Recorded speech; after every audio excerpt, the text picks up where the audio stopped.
Om Namo Bhagavate Vasudevaya. Om Namo Bhagavate Vasudevaya. Om Namo Bhagavate Vasudevaya. Om Namo Bhagavate Vasudevaya. So today we are reading from Srimad Bhagavatam, Canto 1, Chapter 15, Text 31. So I'll just share my screen.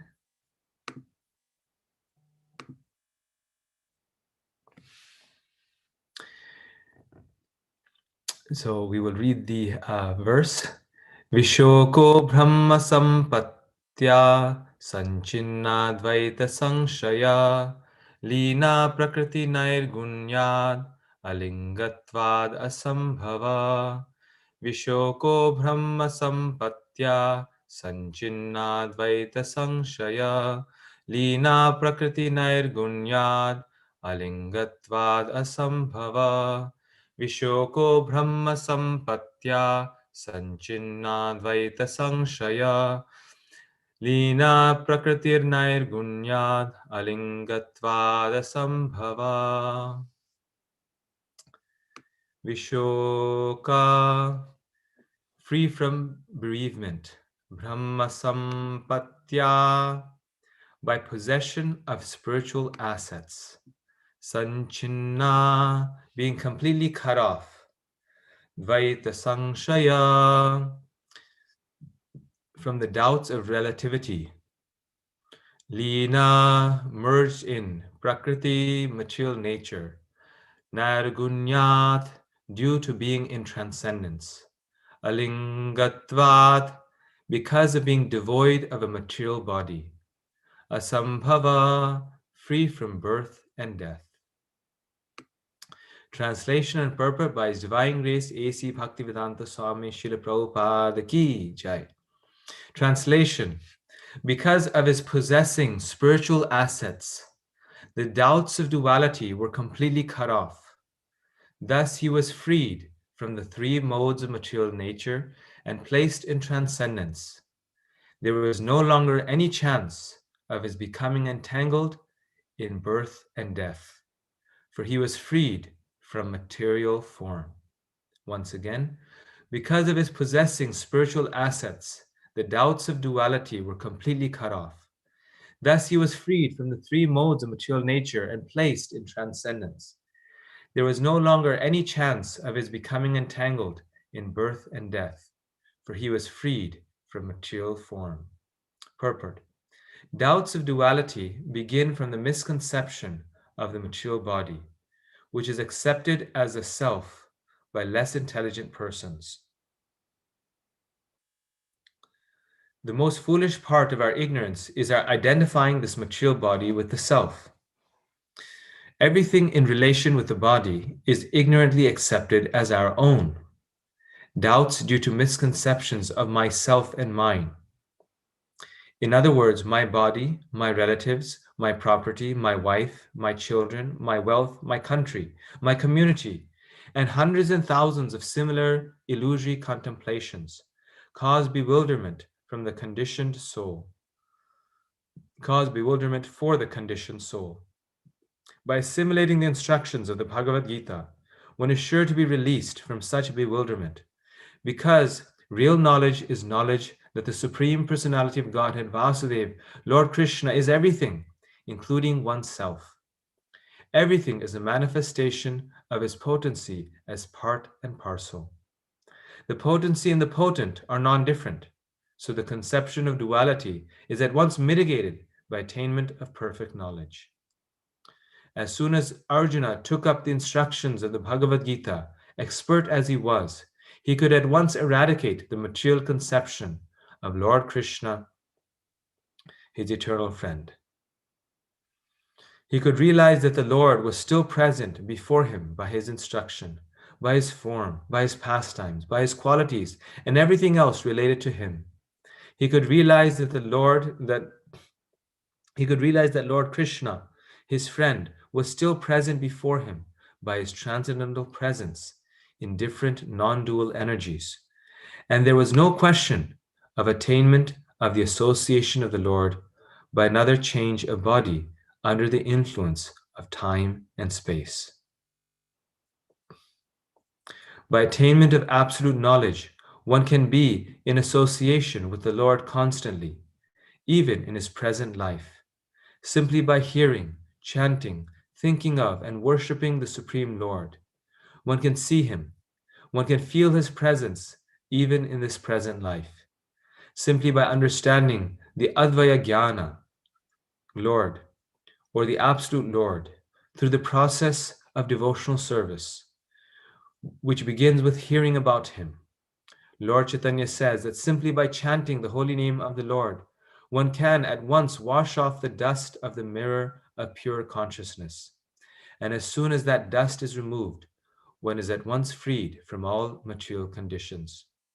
To become free from material conditions means to liberate the soul. One is at once freed from all material conditions.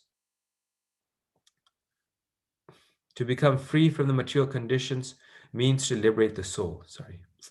As soon as one is, therefore, situated in absolute knowledge, his material conception of life is removed, or he emerges from a false conception of life. Thus, the function of the pure soul is revived in spiritual realization. This practical realization of the living being is made possible due to his becoming free from the reaction of the three modes of material nature, namely goodness, passion, and ignorance. By the grace of the Lord, a pure devotee is at once raised to the platform of the Absolute, and there's no chance of the devotees becoming materially entangled again in conditioned life. One is not able to feel the presence of the Lord in all circumstances until one is endowed with the required transcendental vision made possible by devotional service prescribed in the revealed scriptures. Arjuna has attained this stage long before on the battlefield of Kurukshetra, and when he apparently felt the absence of the Lord, he at once took shelter of the instructions of the Bhagavad Gita, and thus again he was placed in his original position. This is the position of Vishoka, or the stage of being freed from all grief and anxieties.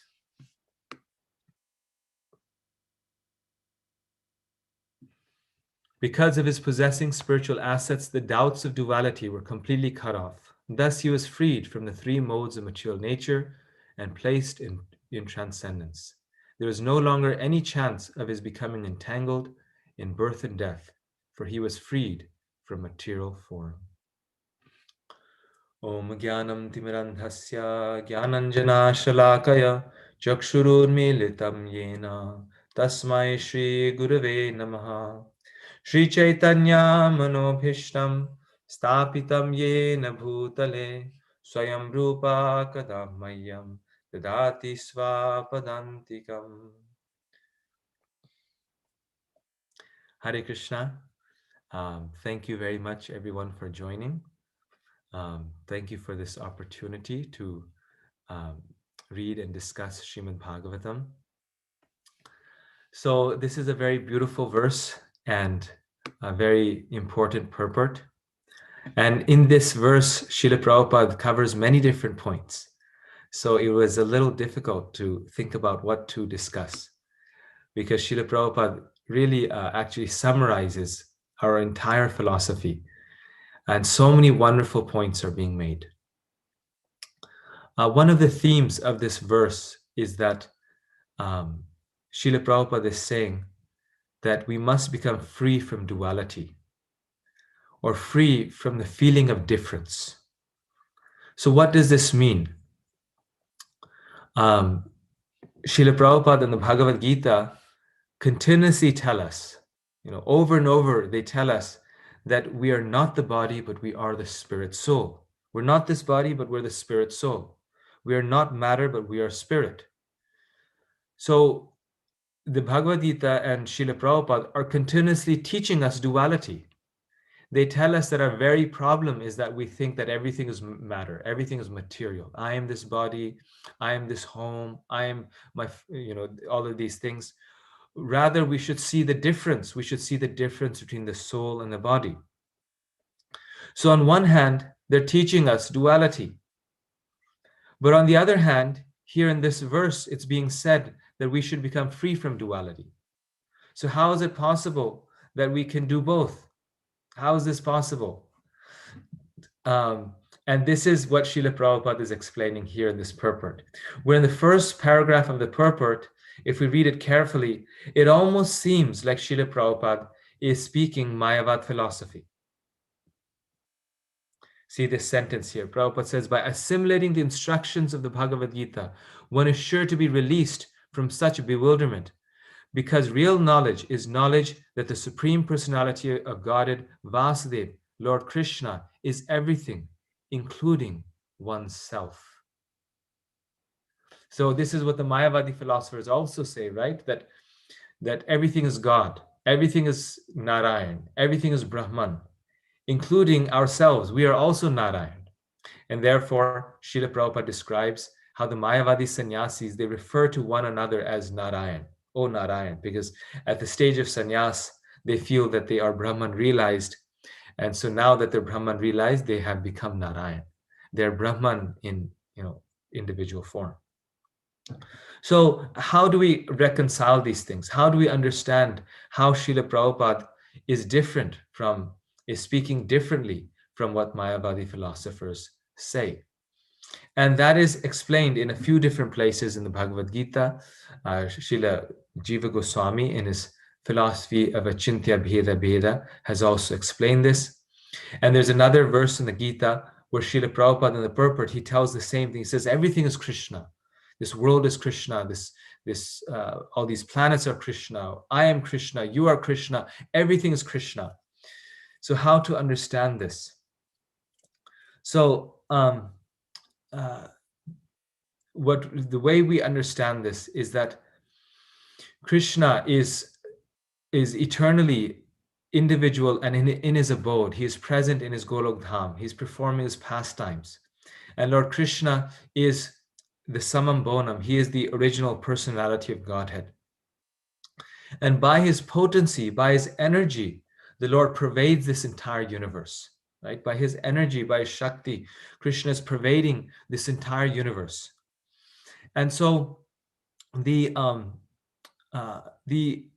conception of seeing things as separate from the Lord, right? The conception of seeing this world as separate from God, this is something that the materialist only sees. Actually, everything is the energy of the Lord. And it is obvious to everyone that there's things that are separate from the Lord, right? There's things that are separate from God. The materialist says, oh, this car is separate from God, my home is separate from God. So this is the material conception of life. But then what the scriptures are telling us is that, no, don't see this difference. Don't see things as separate from Krishna, but see them as part and parcel of the Lord. See them as the potency of Krishna. See them as part of Krishna. So achintya bheda bheda, what does that mean? Bheda means difference. Difference is obviously there because I am not aware of your thoughts and you are not aware of my thoughts. So in many places in the scriptures, they emphasize difference. Nityo nityanam, chetanas chetananam, eko bahunam, yo vidadati kama. That there's one eternal nitya and then there's many nityas, right? The Upanishads are telling us this. Eko bahunam, there's one and then there's many. So difference is emphasized by the scriptures, and difference is obvious. It's almost a given. It's so obvious that it's almost a given. It's well, obviously things are different. Everything is not one. I mean, you ask the Mayavadi, if everything is one, then is my wife the same as your wife? Is my children the same as your children? Obviously not. So there's definitely difference there. But then what the scriptures then are emphasizing is then they're saying, but no, don't forget that everything in this world is also the energy of the Lord. Everything is pervaded by the Lord. There's nothing in this world other than the Lord, because everything is coming from the Lord. But just because everything is the energy of the Lord doesn't mean that it is 100% the Lord. Just because the sunshine is the same as the sun doesn't mean that the sunshine becomes the sun. When the sun is in our room, we say that the sun is in our room. But if the sun was actually in our room, we'd be long burnt and gone. So the sun is in our room, but the sun is also not in our room. And so therefore the scriptures are telling us that there's a relationship of oneness and difference. Similarly, Krishna is 100% this world. There's nothing in this world other than Krishna. But to say that everything is Krishna, that is also incorrect. So because everything is the energy of the Lord, therefore the devotee only sees his Lord everywhere. And that is the vision of non-duality. It doesn't mean that everyone is God, but because everything is the energy of Krishna, all things are the energy of Krishna. Our home, our family, our property, our body, like Prabhupada here is saying, then everything, the devotee sees the presence of Krishna in everything. And therefore, this philosophy of Achintya Bheda Bheda, which Jiva Goswami and Srila Prabhupada then translates as inconceivable oneness and difference. The fragrance is 100% the flower, yet is still different than the flower. There's no meaning to the fragrance without the flower, and there's no meaning to the flower without the fragrance. So inconceivable oneness and difference. This philosophy inspires a certain outlook. So the philosophy is there, that's very nice, but how does it affect our life? How do we practically apply it? The way it affects our outlook is that the devotee sees Krishna in all places. This devotee sees Krishna in all people, in all situations, and in all, at every moment and at all times. In all places, in all situations, the devotee sees Krishna. And what was the vision of Prahlad Maharaj? This was the vision of Prahlad Maharaj, that he saw Krishna in all places, at all times, in all situations. This was his vision. Therefore, when the elephant came to try to smash him, he saw Krishna within the elephant. When his father asked him, "Where is the Lord present?" he said, "The Lord is present in every pillar, in every place, in every atom." So was Prahlad Maharaj a Mayavadi? No, he was not. He understood that everything is the energy of the Lord, but he understood that Krishna is present in all things. Krishna's energy is pervading all things. So if indeed we believe in this philosophy, the practical realization that it brings upon us is that whatever happens in this world happens only by the will of the Lord.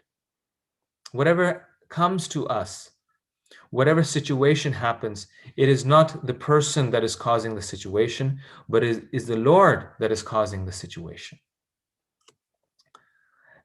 And with that vision, the devotee can overcome all duality because he sees his Lord in all situations. He does not see the material circumstance. The material circumstance is the instrument, but actually it is the Lord that is causing all of these things. And in this way, the devotee can overcome or transcend anger, lamentation, bewilderment, delusion. There's no bewilderment, there's no delusion, there's no anger, there's no lamentation for the devotee. Why is this? Because the devotee understands that everything in this world, not a blade of grass, can move without the will of the Lord. So a very important, very deep point. Therefore, Srila Prabhupada, he mentions so many times, he says that how when an unfortunate circumstance comes, the devotee knows that this is the plan of the Lord. When Bhishma Dev speaks to the Pandavas after the battle of Kurukshetra, then Yudhishthira Maharaj is completely distraught. The Pandavas are continuously described in Vedic literatures because they're such unalloyed devotees of the Lord. They're setting the highest, the perfect example for us, overcoming all difficulties and remembering Krishna in the face of those difficulties. So this terrible war took place, very horrible battle. And Maharaj Yudhishthira, he approaches Lord Krishna And even Lord Krishna cannot console him. So then they go to Bhishma Dev. And then Bhishma Dev begins to speak to Maharaj Yudhishthira. And Bhishma Dev tells Maharaj Yudhishthira, he says that the plan of the Lord is perfect. This entire material world is going on, and the plan of the Lord is perfect. However, the plan of the Lord is not open to inquiry. Although the plan of the Lord is perfect, we cannot know that plan. And we cannot ask the Lord what that plan is. He says that the Lord speaks in very confidential ways. And this is why the Vedas are so difficult to understand. The Vedas, why aren't they more simple and like this? Why? Because the Lord actually likes to speak in a very confidential way. And Bhishmadev says, even if you ask him, the Lord will not tell you. The Lord will not tell you what his plan is. But the Lord's plan has to be accepted. We cannot ask the question, why? Why, my Lord? Why did you do this? Because the Lord is not obliged to answer.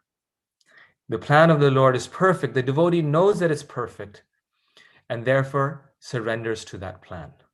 So he tells Maharaj Yudhishthira, he says, therefore, you go forward and you now rule the world because this is the plan of the Lord. This is the plan that the Lord set up for you. And therefore now you should fulfill that plan. So in all fortunate, and the key thing is fortunate also, all fortunate and unfortunate circumstances, the devotee sees Krishna. The devotee does not see the person who is causing the harm, but the Lord sees that Krishna is coming to me through this person. The devotee does not become angry at the instrument of their karma. The Lord understands, because the relationship between Krishna and the devotee is so close. The devotee understands that, Krishna is there. So he, it's like the relationship between the mother and child is so close. If something happens and the mother is quiet, the child knows the mother has some reason or some purpose behind this. So then, we may ask then, if Krishna's plan is behind everything, then what is our role? And what is the meaning of accountability? Right? Everything is happening by the plan of the Lord, but then what is the meaning of our role? What is there no agency? So that is also there. And this was the perfect example. This was Maharaj Parikshit and Dharma, the bull. Then Maharaj Parikshit could understand that Kali was causing the harm, so he immediately pulled out his sword and he was ready to punish the perpetrator.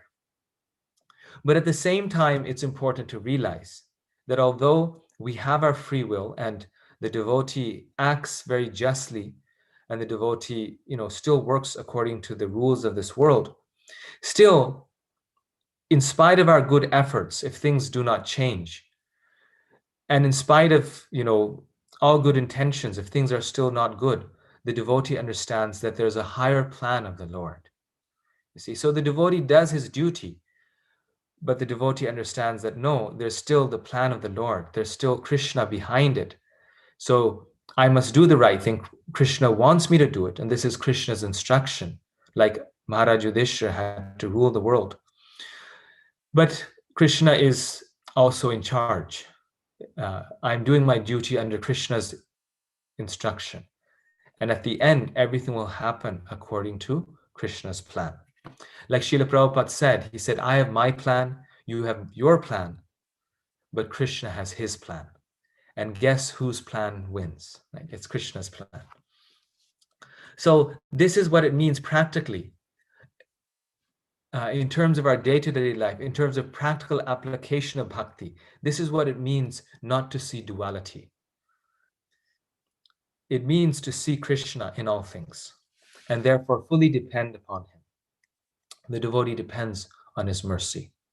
And in the case of Arjuna, by remembering the instructions of the Bhagavad Gita, by remembering his dear friend Krishna, he was able to become free from doubts and duality. In other words, he also started to remember, initially he's completely devastated How could Krishna leave us? Completely devastated. But then he remembered that no, this is also Krishna. And therefore, then Srila Prabhupada, he says here, he makes such a nice point. He says how if we have that vision, there's no separation from Krishna. Because then there's Krishna's name, his qualities, his form, and his activities. And so the devotee, although Krishna has left, can take shelter of Krishna's holy name. And in this way, the devotee will never be unhappy because Krishna will be present there. Krishna is there in his name, and the devotee will take shelter of Krishna's name. But at the same time, the devotee still feels separation from Krishna. And so Arjuna, he remembers Krishna's instructions. He understands that, no, this must be Krishna's desire, therefore it's happening.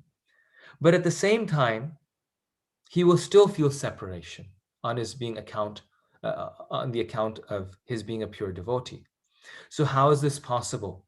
And one time a devotee asked Srila Prabhupada this question, that Srila Prabhupada, how is it possible that a pure devotee, although the devotee sees Krishna at every moment, the devotee still feels the separation from Krishna? If he sees Krishna, then he should feel Krishna is there. So what is the meaning or possibility of separation? So to this, Srila Prabhupada replied to that devotee, which I believe was in the Dumna Maharaj. He said that when you come to that level, then you will understand. He just gave a one sentence answer. He says, when you come to that level, then you will understand. And that is the inconceivable nature of pure devotion. That although Krishna is realized at every moment, and the devotee experiences Krishna at every moment, at every second, but still the devotee feels a separation from Krishna when Krishna disappears. So Arjuna, by remembering Krishna's instructions, he becomes fully, you could say, he is able to overcome lamentation. And he could understand that Krishna is present here before me. He is here. He's not gone, actually.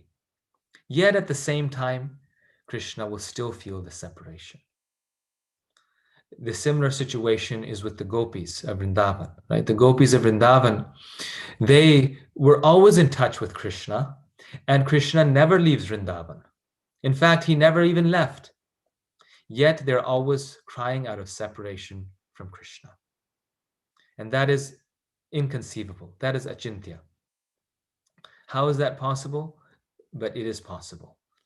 So Prabhupada tells us here that for us on our level, we can always be in touch with Krishna. I mean, we're not missing Krishna, so we don't have that problem that Arjuna and the gopis have, that spiritual problem, so to say, the good problem.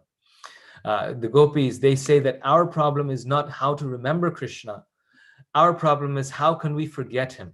If we could just forget him for a few moments, we could have some relief, they say. But we cannot stop forgetting him.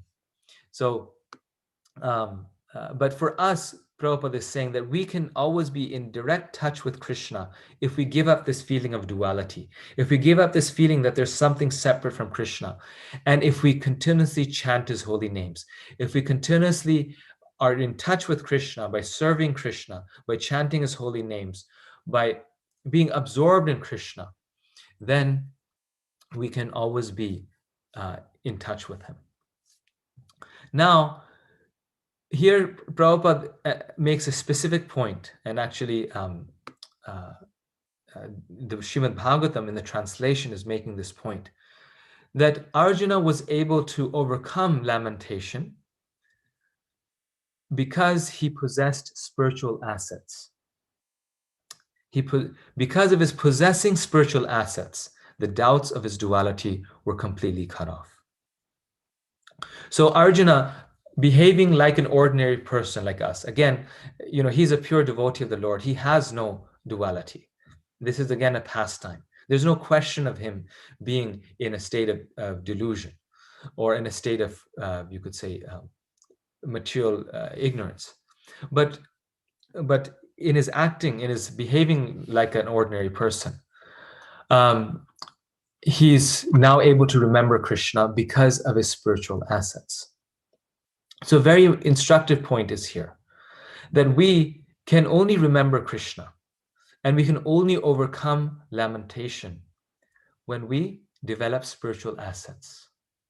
And what does that mean, spiritual assets?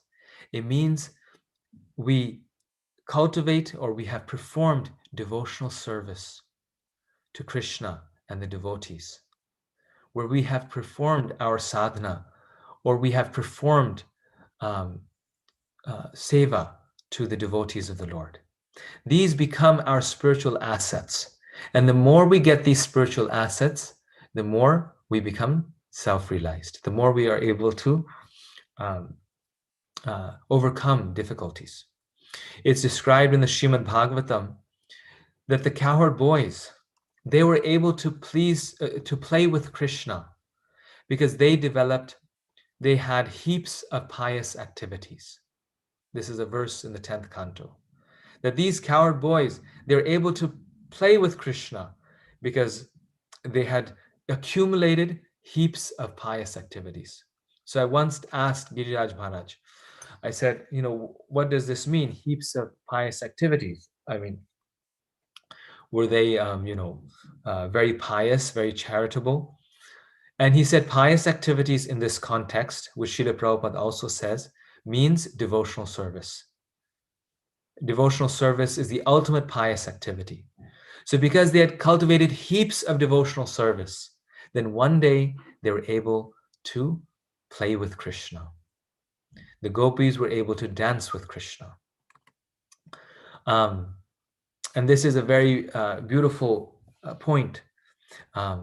What we see the example of the great souls, so many great souls in the Bhagavatam, this same example is given. Like, for example, Gajendra the elephant.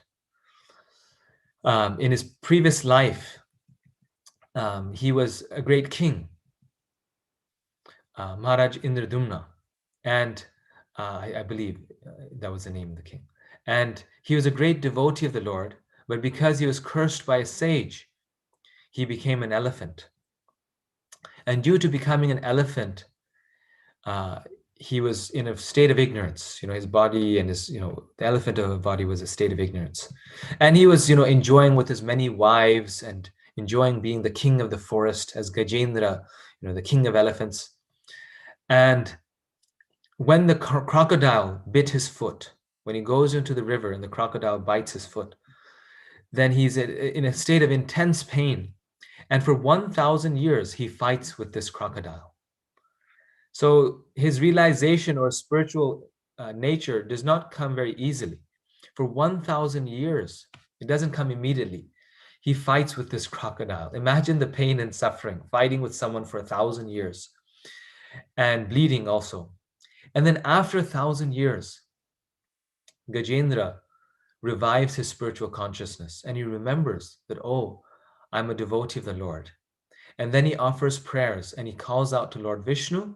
And at that moment, Lord Vishnu appears and he frees him from his body of an elephant. And he kills the crocodile. So how was he able to remember the Lord in the time of his great suffering, in the time of great need? He was able to remember. Why? Because of his possessing spiritual assets. Because of the devotional service that he did in his previous life, he was able to remember the Supreme Lord. And this is the case of many, many devotees who sometimes leave Krishna consciousness. But because of the spiritual assets that they accumulate, when times become difficult, they come back to Krishna. So devotional service never goes in vain. Right? And another very interesting point about Gajendra is that Gajendra prayed to the Lord and the Lord appeared.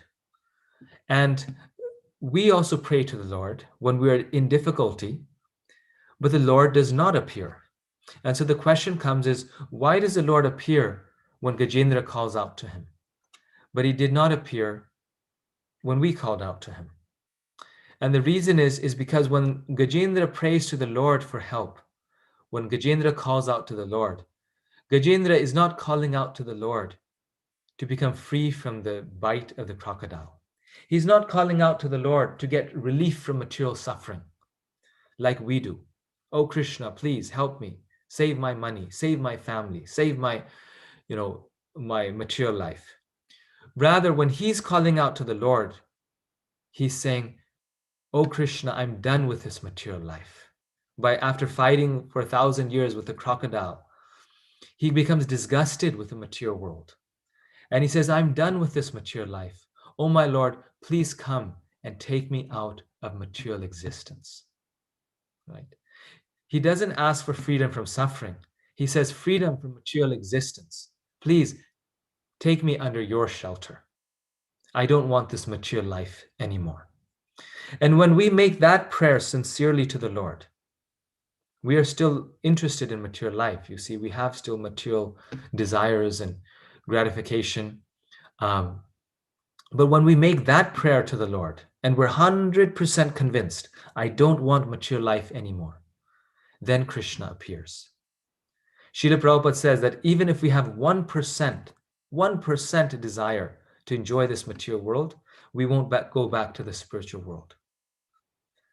Only when we're 100% convinced, I want to go back home, back to Godhead, then Krishna will take us back. And this is why Sanatana Goswami describes that when we go to the spiritual world, he describes in his Brihad Bhagavatamrita with, I forget his name now, but he goes and he travels. When we go to the spiritual world, we get a tour of the entire material world before we go back. So when we go to the spiritual world, we have to travel through all the material planets. Earth is just one little planet. We go to Indralok and we see all the dancels of the heavenly planets, and we go to Brahmalok and we go to Lord Shiva's abode, and through all the planetary systems. Why? Because if there's even one desire to enjoy someplace, somewhere, that will stop there. That stop will become a longer stop. So we go to the heavenly planets and we think, oh, it'll be very nice to be Indra. Then we'll stop there. But the devotee is shown the entire material world, but the devotee doesn't want it. And therefore, Krishna calls him back. Like in the case of Haridas Thakur. Right? Haridas Thakur, Maya Devi herself personally came to Haridas Thakur, and he was not attracted to her. And therefore, it was proven that he was a liberated devotee of the Lord. So another point that Srila Prabhupada makes here is that at this level, then Arjuna could not fall down again. Once a person comes to this level, they don't fall down again. On the level of prema bhakti, a devotee does not fall. On the level of bhava, they can still fall, like Bharat Maharaj. But on this level that Arjuna attained, there's no question of his falling down. Another example of possessing spiritual assets is Ajamil. Ajamil was a very pious Brahmana, and then due to bad association, he marries a prostitute and he becomes very sinful. But why does he get liberation at the end? Why does he name his son Narayan? He does that because of spiritual assets. It's said that because of his devotional service in his youthful years, he got the intelligence to name his youngest son Narayan. And therefore, at the end, he calls out the name of his youngest son, and that becomes his good fortune, and therefore he attains the Lord. So this is a great teaching for us, that sometimes parents in this movement, they feel dejected that when their children get older, their devotional enthusiasm decreases. But that is still okay. Why? But the main point is that if we imbibe in them Krishna consciousness in their childhood, then in their later life, that Krishna consciousness will come back to them. It will become a spiritual asset, right? Just like in the Gita, it is said in chapter 6, text 41, Krishna tells Arjuna, he says, Prapya punyam kritam lokan, ushitva shashvati sama, shuchinam shrimatam gehe, yoga brashru vijayate. That there's no, Krishna also says, Neha bikramanashu asti pratyavayo navidyate, swalpam apyasya dharmasya trayata mahato bhayat. Where he says that even a little devotional service can save us from the greatest type of fear. It saves us from great fear in the future. And that devotional service never goes in vain. In our next life, we'll start from where we left off. In our next life, our birth will be very pious, will be very wonderful.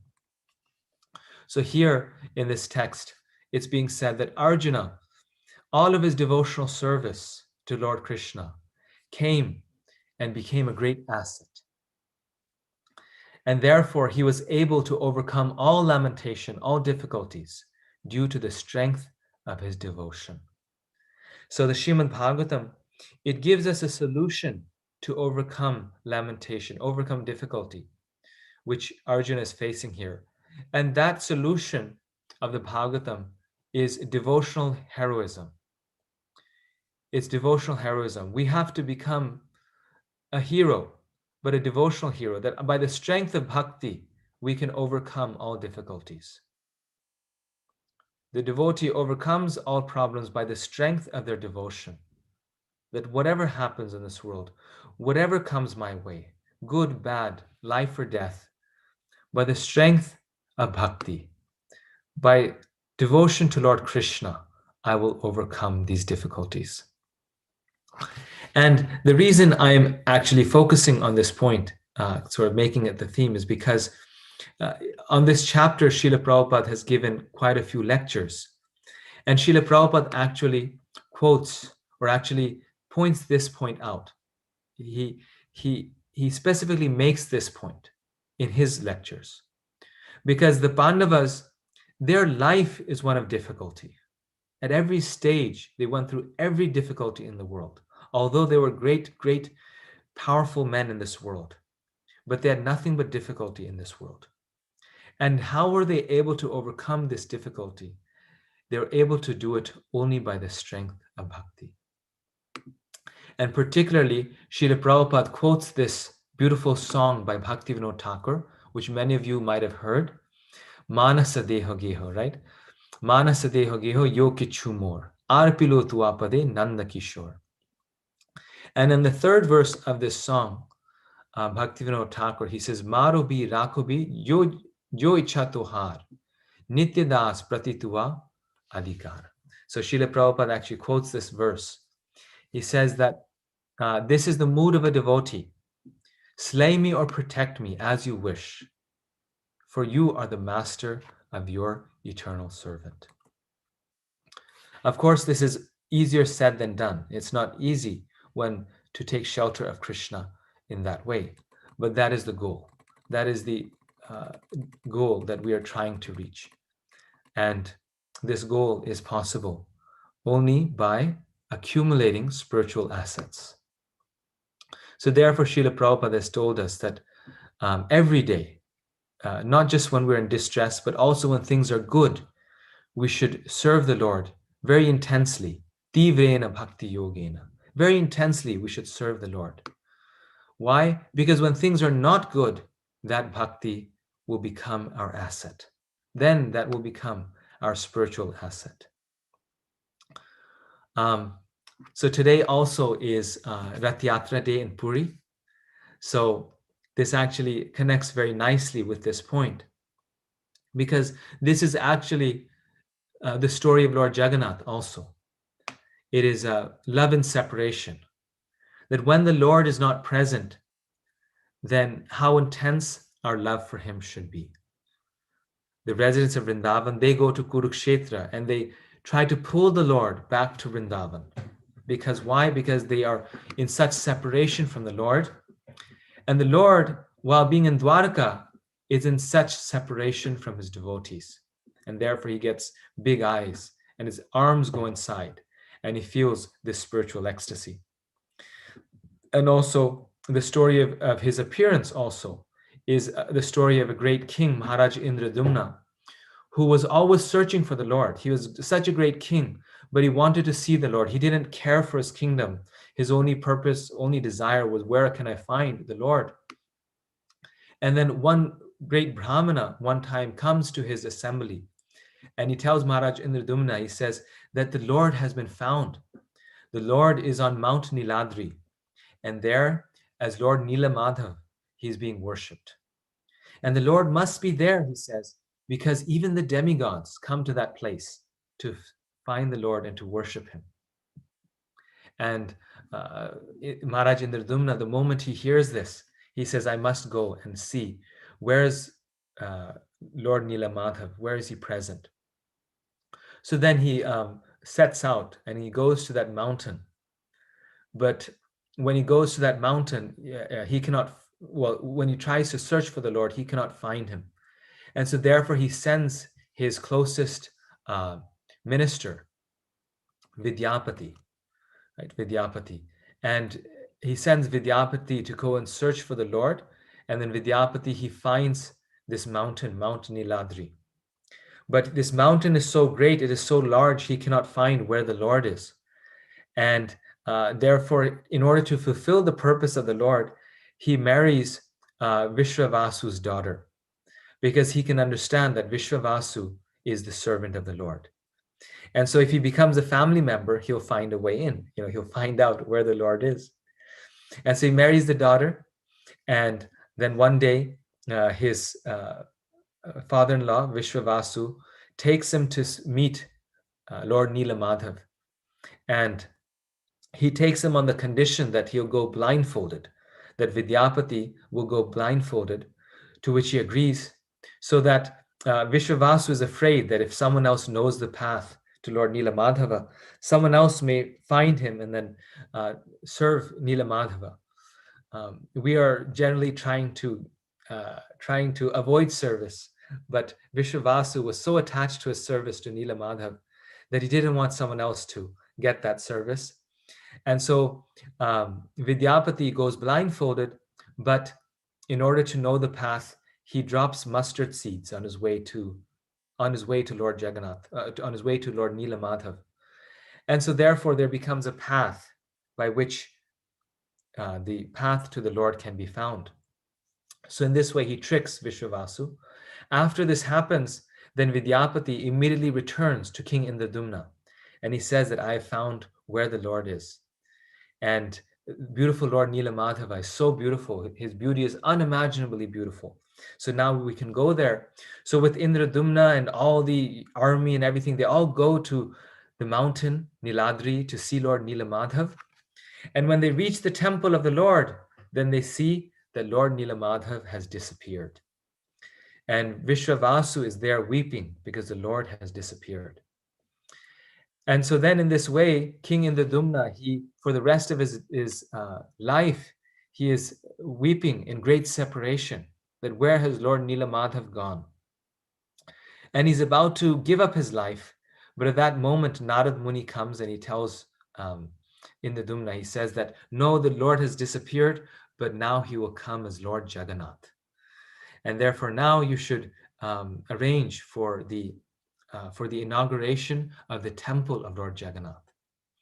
And so like this, the story goes on, and King Indradumna, he establishes the worship of Lord Jagannath.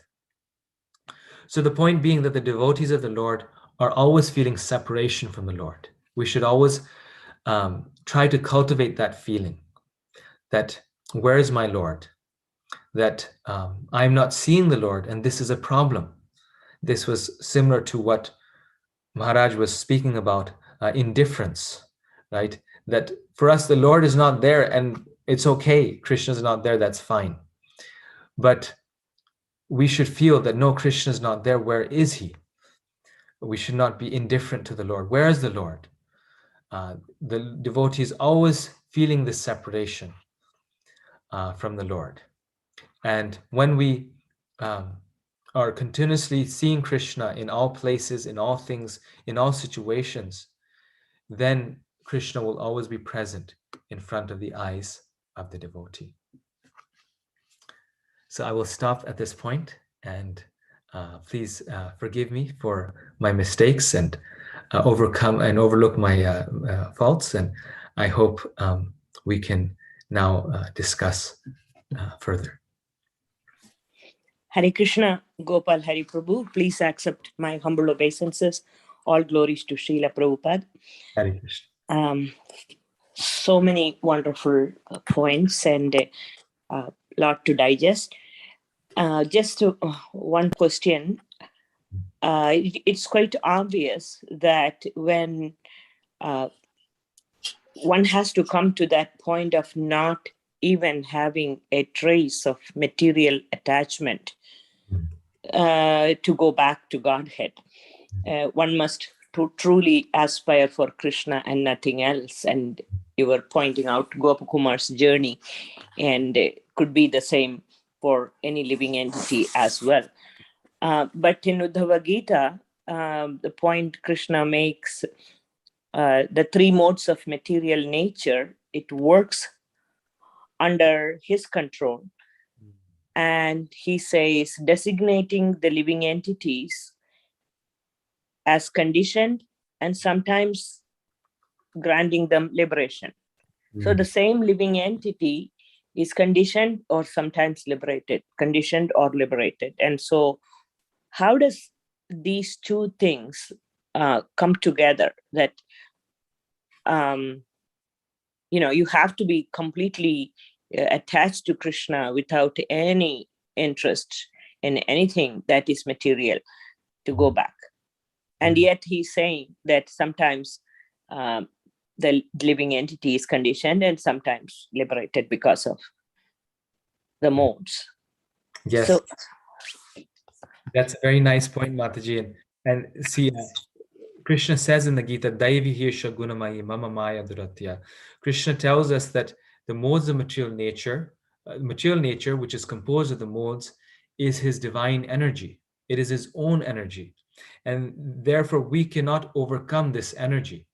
There's nothing in our power that we can do to overcome Krishna's energy, because this is Krishna's energy and Krishna is far more powerful. Therefore, thank you, Mataji, for bringing this point, because therefore it is the mercy of Krishna which allows us to overcome the material energy. It's the mercy of Krishna that allows us to give up all material desires such that we don't have any material desires left. So we need to come to that stage. Prabhupada has said many times that 100% Krishna conscious, we have to come to the stage of no material desires, but we come to that stage only by the mercy of the Lord, when Krishna removes the power of the modes of nature from away from the devotee. So that can only be reached by the mercy of Krishna. That is sort of my understanding. And the devotee is therefore, so regarding the liberation, actually, in that section it describes how we are always liberated. The soul actually, in substance, the soul never falls down. But in consciousness, so Krishna makes, in response to Uddhava's question, Krishna makes a distinction. He says, in substance, we never fall down. But in consciousness, in imagination, so to say, we fall down like a dream. We think and we are in a conditioned state in our consciousness. And that becomes removed by the mercy of Krishna. Once we practice bhakti, then Krishna removes that covering. Thank you so very much. So in substance, we never fall down, and we are that spiritual entity. And so actually many times you hear questions of this nature that, how in the world is anyone going to be totally so materially detached? And it's like a natural affinity towards Krishna, or the natural attachment for Krishna, which you were talking about a lot about the accumulation of that bhakti-onmukhi sukriti, which happens in one's life by conscious practice of devotional service. And then the consciousness come to a point that, it's not me doing this. It is ultimately Krishna sanctions it, which brings one to a certain point where one attracts Krishna's mercy, and then it naturally develops. Naturally, one become the recipient of Krishna's mercy. And that's the point where the influence of the modes, the covering, everything goes naturally, and one comes to the natural position of, realizing one's spiritual identity. Is that the way to look at it? Yes, Mataji, because It's like the way I've heard it explained is that we're in the spiritual world where we are with Krishna, and we turn away from Krishna, and just for one moment we close our eyes, and then we experience this whole material world. So we actually even never leave Krishna's association. We have this desire because the spiritual world is timeless. There's no time there. It's not material time. And so there's no question of leaving and then coming back. Nitya means eternal, always. We're always there. But we come in this material world and we imagine so many things. We imagine that we're the king and all these things. We imagine, meaning we're identifying with this material body for so many lifetimes. And then once we come back to this process of bhakti, then this process removes this conditioning. And once again, we revive our spiritual consciousness and we open our eyes, and we're still there with Krishna in the spiritual world. So we actually never leave. So therefore Prabhupada says, we fall and we don't fall. We're actually never leaving Krishna, but we're leaving Krishna for a certain period of time. Yes. Thank you so much. Maybe I'm sure others have a lot of questions. Thank you. Hare Krishna Prabhuji, please accept my humble obeisances. All goes to Guru and Gauranga. I have a question, Prabhuji. When you talked about Gajendra Moksha,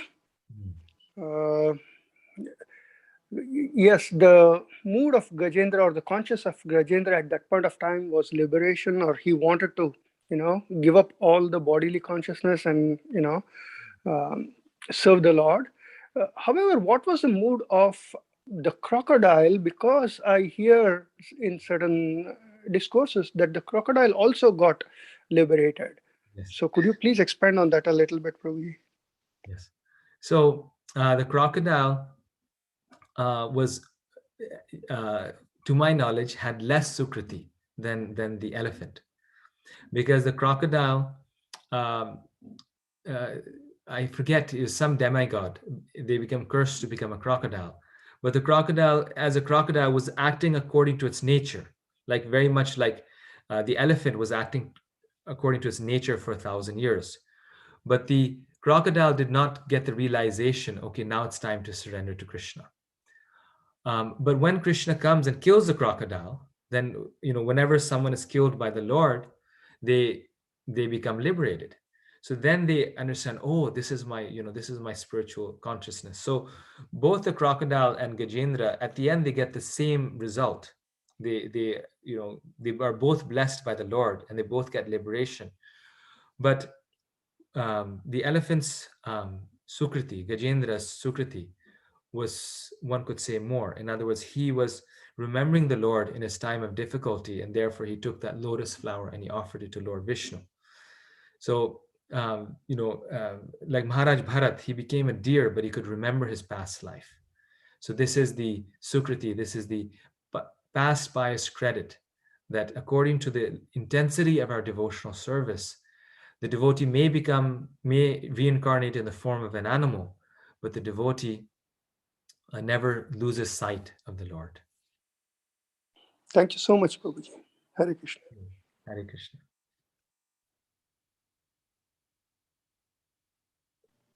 Hare Krishna, Prabhu. Thank you so much, Prabhu. It was a wonderful class. So, one quick question regarding remembering the bhakti credits that the devotee performed in the earlier part of the life or previous lives. So, the various pastimes that you mentioned, sometimes it happens quickly and sometimes it takes a while, right? Long time for the devotee to remember those things, remember the Lord. So is it based on the intensity of the bhakti that the devotee developed, or what is the reason, Prabhu? Sometimes it takes, because for us, when all the other options are gone, then we remember the Lord, right? We may remember the Lord. So, but in the case of Gajendra, he tried, right? After 1,000 years, he was remembering the Lord, right? So what it takes, Prabhu? Yes, and this is the part that's why we spent a long time discussing this idea of duality, that this is the reason, the greater our separation from Krishna. What does duality mean? Duality means separation from Krishna. Separation not in distance, but separation in consciousness. So the greater our separation from Krishna, so to say, the greater time it takes us to come to our senses. The greater we see the difference or we forget Krishna, the longer it takes us time to remember him. But the more we are in touch with Krishna, the more we are absorbed in Krishna, the more we will remember him very quickly. And this is why these spiritual activities, the 5 most potent items of devotional service, one of which is hearing Srimad Bhagavatam every day, which we so nicely do in this community, is so wonderful. Because if we're remembering Krishna every morning and every day, then every day we will remember him. When the difficulty comes, we won't forget him. Like in my own life, sometimes if there's been a period where I haven't been, doing my devotional activities so nicely, then if something, I tend to forget Krishna more, right? In the day-to-day activities, or in terms of, becoming overwhelmed by things. But the more we're in touch with Krishna, the quicker it comes. So that depends, to answer your question, that depends on the level of attachment that we have for Krishna. Are we trying to see him in all situations? Are we trying to be in touch with him always? And that will help us, that will help us remember him immediately. Like, some devotees, when they're in the car, they have a habit. The moment, the brakes come or something happens, they say, "Oh, Krishna." And that's a good habit to cultivate, because if an accident happens, we'll say, "Oh, Krishna." We won't say, "Oh," or something like, we'll say, "Oh, Krishna." And so many devotees I've seen, they're like this. Something happens to the car, or someone hits them in the back, rear ends them, and they say, "Oh, Krishna." So that's the practice of chanting, right? That we can remember Krishna at every moment. Thank you so much, Prabhu. Thank you. Hare Krishna, Prabhu. Dandavad Pranam, all praise to Srila Prabhupada. Prabhuji, I am actually fond of material assets. Anyway, that's my life. Now you are showing us the path of acquiring, how to acquire, what is the benefit of acquiring spiritual assets. So I am now, it's not that we don't know. I don't know. Maybe I know a little bit, but still my tendency is to go look for material assets anyway. And then I had, when you said 1%, if you have even 1%, as Premanand Mataji was asking that question, even 1%, if you have that tendency, you cannot achieve the prema of Krishna. That means, but again, you answered about the mercy. It's all depends on the mercy. How can Krishna render on you? So my thought is, how do I build this everyday asset so that at least Krishna can, I know what I'm doing, which come completely, I'm still in a neophyte stage, mixed devotion service, one day here, one day there, but trying to be in the association, building some slow, a little bit, percent, cent, not even a cent, lower than a cent, that's an asset building. It might take a long time for me to get there. So please throw some light on how I can have the determination so that Krishna in my heart can record what I'm doing. And then I can progress a little faster at least.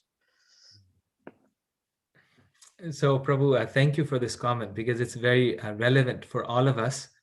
And I tend to disagree, Prabhu, that you're not accumulating material assets, because the thing is that the 1% that we were speaking of, that is not our activity, but that is the consciousness of the activity, right? So if the material assets are being used eventually, if the intention is to use them in Krishna service, then those are spiritual assets. Those material assets are only material as long as we want to use them for our own pleasure. But a devotee like yourself is doing their working and cultivating, so to say, material assets for the service of Krishna. And so therefore, those material assets are spiritual assets. And this also goes back to our point of duality again, that things stay material, and our job and our material assets stay material as long as we see them as separate from Krishna. But if we see our home, we see our family, we see our job, everything in connection to Krishna, and we're using it in the service of Krishna, then there's no duality. Then it's all spiritual. Everything is spiritual. All of our activities, all of our assets, everything is spiritual. So, and then that kind of leads to your next point, Prabhu, where if we transform all of our material assets into spiritual assets, then our spiritual assets can develop very quickly. And His Holiness Radhanath Maharaj actually made this point in one lecture, very nice lecture, where he said that generally speaking, these 6 opulences, Janma, Aishwarya, Shuta, Shri, and those, and then also like wealth, strength, fame, beauty. Generally speaking, these are disqualifications for the practice of bhakti. Like Queen Kunti says, Janma, Aishwarya, Shuta, Shri, Edamana Madapunaman, Naivarhati Bidatum Vai. That only those who are materially exhausted can approach you. So generally, these are disqualifications. But if we engage these special talents and resources that we have, if we engage them in the service of Krishna, then those same disqualifications become great assets in our spiritual development, if we can engage them.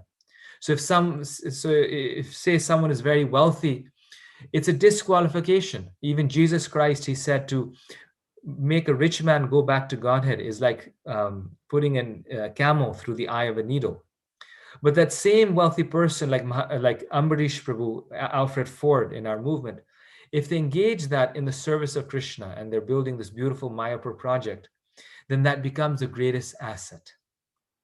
So if with that same asset, we are building a temple here in Naperville, that becomes our great asset, if we use it in Krishna's service. And the same thing with beauty, people can use their beauty, their attractiveness, to convince others about Krishna consciousness, their fame, their influence, their reputation. They can use their intelligence, they can use their strength in the service of the Lord. So the devotees of the Lord, they feel this way, like Bhaktivinoda Thakur, right? He writes that I've just wasted my life in material things and earning money. They feel this way, but actually, if we can engage all of our material assets in the service of Krishna, they become our spiritual assets. So we can serve the Lord through them. Thank you so much, Prabhu. That at least, that gives me a hope. This one way I can tell that Krishna is giving us so much, and he's sending so many devotees like you. And that is one more thing I was appreciating, that how you are one of the assets of our community. Thank you so much. Thank you. Actually, thank you very much. I should say this, that also that my spiritual assets were dwindling before coming here, but because of the association of the devotees, I get this opportunity to participate in this very wonderful morning program and in the association of devotees. And it's such a benediction to live in a city that has a temple. We should never minimize its importance, because last 4 or 5 years, due to my work, I had to move to places where there was no temple. And then one realizes that how valuable it is to have deities and association and devotees and a place to do the morning program. It is such an asset. It is such a luxury. How many people in the world have that? In most places, there's no temple. So I am very grateful. Thank you very much. And thank you for your wonderful association.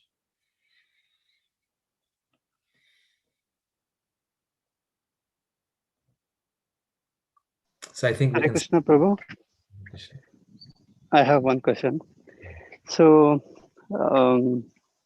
actually, there will be a overlapping period where we'll be involved in the material enjoyment as well as trying to improve our devotional service and get Krishna's mercy. So in this class you said that it is very difficult to get out of material enjoyment with our own endurance. We need Krishna's mercy, right? So I was thinking, instead of working on getting rid of material enjoyment, focus on improving our devotional service so that we'll get Krishna's mercy to get out of material enjoyment, right? So is that understanding is right? What was the last thing you said, Prabhu, in terms of the last sentence? I missed it. Instead of working on how to get out of this material enjoyment or sense gratification, focus more on devotional service and try to get Krishna's mercy. Is that understanding is correct? Yes. So we get the mercy of Krishna by following the instructions of the devotees, right? So we get the mercy of the devotees, but what does it mean to get the mercy of the devotees? We get the mercy by following their instructions. Like we were discussing in the previous, in the Festival of Holy Name Day, getting their heartfelt blessings. And getting the heartfelt blessings of the devotee means that we live our life, we try to live our life in a way that pleases them. I mean, that's the essence of Krishna consciousness. In 3 or 4 places in the Gita, Prabhupada says the secret of success in spiritual life is to please the spiritual master. So leading our life in such a way that we can please the Lord. And exactly for this reason that you're saying, because if we're honest with ourselves, we cannot give up our material desires, right? Only very few of us have given up material desires, which generally comes with age. You see devotees as they age, their material desires go away, and then they can fully dedicate themselves, experiences in their life. But most of us, anyone who's still on the path of bhakti, we will still have material desires, and those things we cannot give up. But what we can do is we can serve the Lord. We can do things positively that will inspire the mercy of the Lord. And as a result of that, through that mercy, we can give up our material desires. So immediately we cannot give up our material desires, but we can take to the process. And Srila Prabhupada gave us that process. He gave us such a nice process. And if we simply follow that process, then our life is successful. So giving up material desires is not possible, but serving the Lord is possible.